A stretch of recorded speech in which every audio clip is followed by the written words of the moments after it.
BNP একটা বড় দল বাংলাদেশের, এবং আমি একজন মুক্তিযোদ্ধা। আমি রিয়েল মুক্তিযোদ্ধা, অন্যরকম মুক্তিযুদ্ধ হিসাবে জানি না। আমি ভারতে ট্রেনিং দিয়ে মুক্তিযুদ্ধ করিয়ে আসছি। আমি বাংলাদেশের মুক্তিযোদ্ধা না, যে ঘরে টাকা চুরি করিয়া ডাকাতি করিয়া মুক্তিযুদ্ধ হয়েছি, সেই মুক্তিযোদ্ধা না। আমি একজন মুক্তিযোদ্ধা। আমার এখন প্রতিদ্বন্দ্বিতা একজন রাজাকার।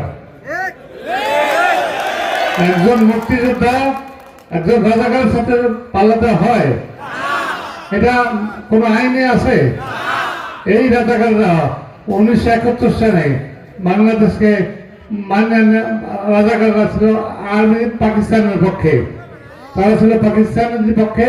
আমাদের দেশের মা বোনদেরকে ইজ্জত হরণের জন্য তারা নিয়ে যাইত সেখানে মনোরঞ্জনের জন্য, এবং 30 লক্ষ লোকের শহীদ করছে এরা। সুতরাং এদেরকে ভোট পাওয়ার কোনো অধিকার আছে? যদি না থাকে তাহলে আপনাদের কাছে ভোট চাই। ভোট চাই আমার জন্য না, ভোট চাই আপনাদের জন্য।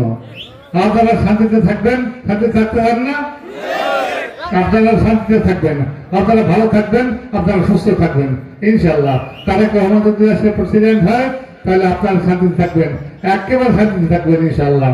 আমি একটা কথা বলতে চাই, বাউফল থানায় যদি আমি এমপি হই তাহলে কিছু লোকে বাউফল ছাড়া লাগবে এখানে সাথে সাথে। আমি এমপি হওয়ার পরের দিন দেখবেন যে অনেক মানুষ নাই বাউফল থানায়, তার কারণ আমি যেটাকে অপছন্দ করি সে সমস্ত মানুষ বাউফল থানায় থাকতে পারবে না। কথায় অল্প কথা শেষ করতে না, মা আপনার শীত করে না, আমার কম শীত করে, আমার খুব ভালো লাগে না।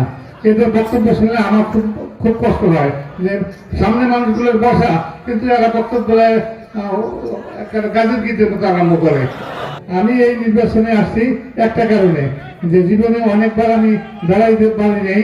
একটা কারণে যে আমার সাজা ছিল। গত 2-3 নির্বাচন আমি করতে পারিনি, আমার বউ দিয়ে করাইছি, কিন্তু আমি করতে পারিনি।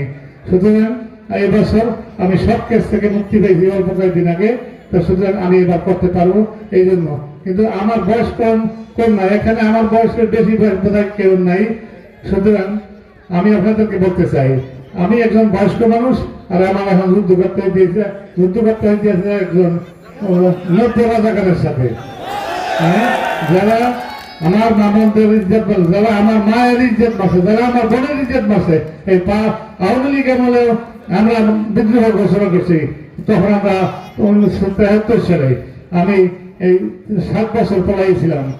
1973 সালে 7 বছর পড়াইছিলাম।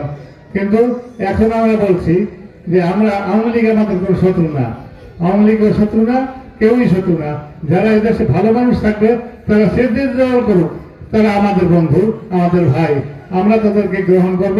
আর যারা শত্রু, যারা খারাপ করবে তারা ইনশাল্লাহ দেশ পাবে, এইটাই ফাইনাল কথা। সুতরাং আপনাদেরকে আর সময় নেব না। আপনারা কি ধানের শীষে ভোট দেবেন সবাই? আমি একটা স্লোগান দেবো।